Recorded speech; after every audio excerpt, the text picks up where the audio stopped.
Thank you, Derek. And thank you for joining us today, John. Are you at home? Yes, I am at my house right now. So it's a beautiful day in LA and excited to be here. Yeah, we're so happy to have you. And it seems with each passing year, you just seem to get busier and busier, juggling more and more projects. So, what's on your plate right now? I have a lot on my plate right now. I am in sort of pre-production on Wicked, which I'm doing, which is the musical movie that I'm doing for Universal currently, starring Cynthia Erivo and Ariana Grande. And so I'm doing that. I have a bunch of TV projects that were up and running that we're about to go shoot. One that we just finished, Thai Cave Rescue for Netflix. That is the kids' story. We got the rights to their stories and their family stories, so I'm excited to do that and show that to the world. And then I just joined a totally different type of chapter of my life. I joined a company called We, which is an Asian e-grocer where they make deliveries of Asian groceries. I'm the chief creative officer now, so that's another part of my brain. I was surrounded by food as the medium of story growing up in a restaurant, so it feels very appropriate to be sort of coming full circle with that after having done Crazy Rich Asians and In the Heights, where food was so beloved in those movies, and seeing the power of that. So, with Wicked, did Ariana and Cynthia actually audition for those parts, or were they already connected to this project somehow? Yeah, they absolutely auditioned. Part of me was like, oh, I want to find unknowns. I want to go out there and see, because In the Heights, Crazy Rich Asians were not unknowns, but a lot of discoveries, a lot of people who hadn't had the platform yet and were the best for the roles. And so for Wicked, that's what I was definitely set out to do. Of course, with Wicked, everyone wants those roles. These are star-making roles. Alphaba and Galinda are huge. And so we didn't just get no names out there. We got also giant stars to come out. Yeah, I'm really looking forward to seeing that. So I noticed you didn't really mention the sequel to Crazy Rich Asians on your plate right now. Is there anything you could tell us about it? Is there even a script or any production date set aside? Do we know a release year that you might be aiming for? Listen, we're working on the script. We've had several scripts, and the bar is high for me to go back. The bar is high for the actors to go back, and so we're just trying to make sure that that lives up to what we want. The world is also changing, and so it has to have the right resonance. And also the second and third books, by the way, people don't often recognize it, but the first movie is very different than the books. Even though it's the world and the characters, like the plot line's very, very different. And so it doesn't quite match up. So we're finding new solutions of how to make that. Also, it excludes characters that you probably want to see in a sequel. So it's a lot of figuring all of that out. Of course, our actors are blowing up all over. Gemma, in Marvel movies, and Henry becoming a star, and Aquafina becoming a star, an award winner, and all these things. It's just that everyone's working too. So it's well, when the time is right, I'm sure we'll do it. Well, I'm really looking forward to that. And you mentioned Aquafina. I feel like I can't watch a movie without her popping up somewhere in the movie. It's amazing Yes, at how many things she's been in now. loves to work. That girl loves to work. Yeah. Well, speaking of busy, though, you have a wife and three kids. How old Yeah. are they now? Your kids, not your wife. I have three kids, all under the age of, well, four and under. So it's a busy time. They're all in different phases, and we're not sleeping. I mean, is it difficult for you to maintain that sort of work life balance? I have a partner in my wife that is so understanding, and we talk everything out. And the pandemic really also helped us carve out time for each other, and it doesn't hurt to have have something like Crazy Rich Asians come out and hit the box office bullseye. So it gives you a little room to sort of choose when you can work and when you don't. So I'm sort of coming around there, but it is difficult, and I think it's mostly not about a choice. It's about if you really do love your job. And I'm sure a lot of filmmakers know this for themselves, that like you love it so much that it doesn't feel like you're going to work. So I'm just including my kids and my wife in that joy. So my kids come to rehearsal and they get to watch dancing, and they get to learn the dances on the side, and they get to come to auditions, and they get to experience what it's like to build a world when they saw the bodega being built or being on the streets of Washington Heights. It's like, I think for them, it's just a learning, another part of their schooling. It's just a very different type of schooling. Well, the last time you were at the USC Asian Pacific Film Fest in 2017, we showed a clip of your final student project, When the Kids Are Away, and I'd like to show it again. So to set the scene up, a large group of women dressed in robes come dancing into a kitchen, singing about being housewives. We are the ones who keep it together. We are the thread that remains unseen. Whatever's wrong, it's our endeavor to be the ones who stitch the seams. When the kids and husbands are gone, some of the stress and fear and strife. We take a trip and not for too long. Now is the time we come to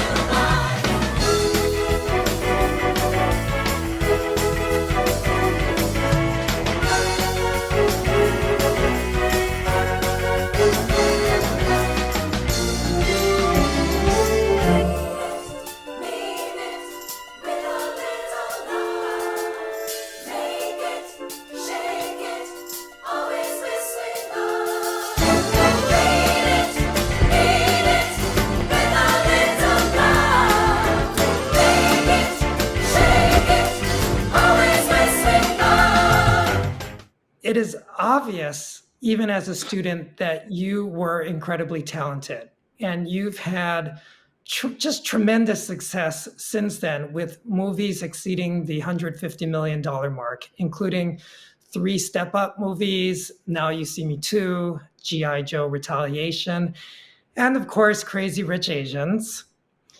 But I want to ask you how you handled it when your movie didn't quite hit the mark. So in 2015, Gem and the Holograms was a box office disappointment, with your worst earnings to date. How did you handle that, and what did you learn from that experience? I mean, for me, first of all, Gem was not a failure. For me, Gem, I love that movie. I think it stands the test of time. I think anyone can watch it, and if you like it, great. If you don't, fine. All my movies, you can do that too. I'm very proud of that movie. First of all, the movie we made under $5 million. I don't know if you've seen $5 million musicals with 13 musical numbers,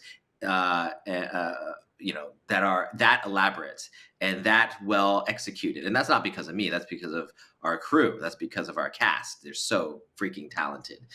What I did learn is in terms of box office, what does that mean to the industry? What does that mean to me personally? And, we're all trained to believe that the box office is the end all be all. I think for me at that time, when being young and making movies, it was like very difficult to see people's reaction to a box office number when you knew that it had no reflection on the movie itself. But it did help me retrain my brain to remind myself why I make movies. If you're making movies for box office, well, first of all, if you're making movies for box office now, it's just irrelevant. You're streaming movies, so there's no box office to be had there. So that even thinking is out the window anymore. But at the time, it felt like there was a lot of pressure for that opening weekend. And as we see now, it's so fake because it doesn't matter anyway. That actually gave me freedom in making movies like In the Heights, like Crazy Rich Asians, to not actually be burdened by the weight of will people go see it. And so I really credit Gem to help readjust my purpose and my relationship with my own art.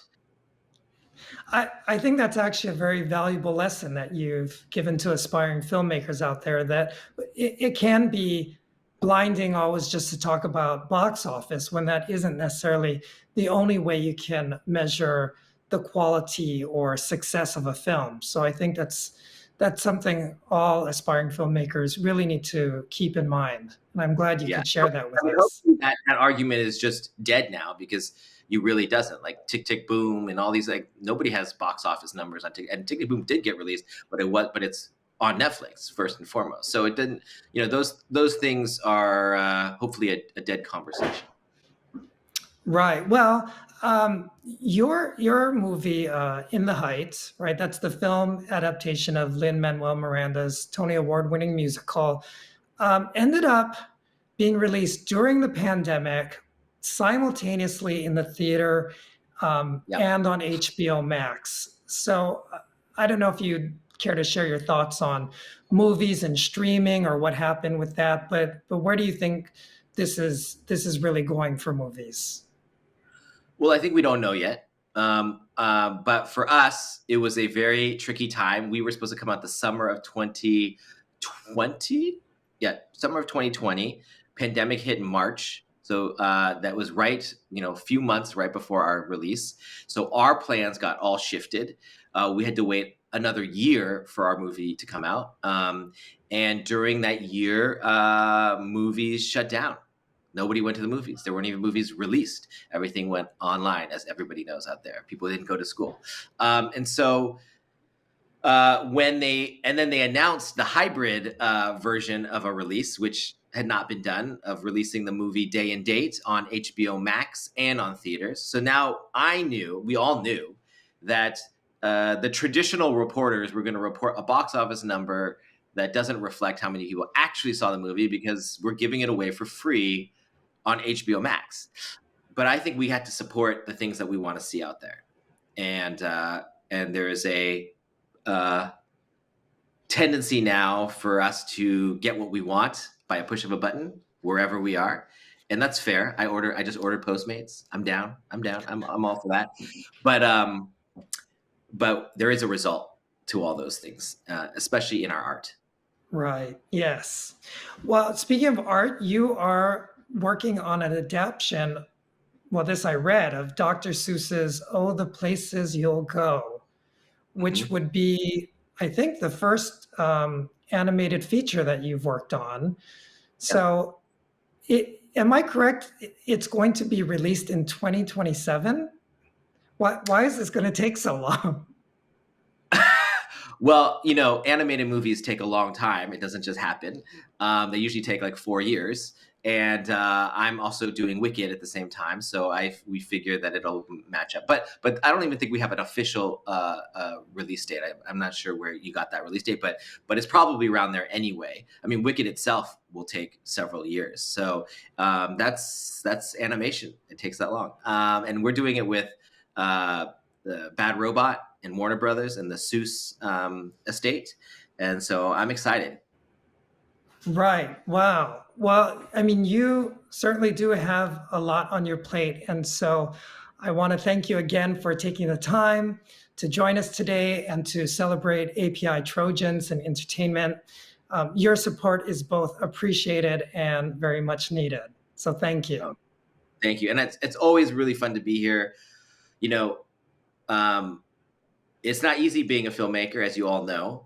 And it's not easy being a filmmaker that has something new to say and has something important to say in a world where the landscape is changing really quickly and you don't know where your job is coming from. You don't even know where the medium is ending up. So the only thing I can say to all the filmmakers out there, especially you guys right there watching this, is that you're storytellers first.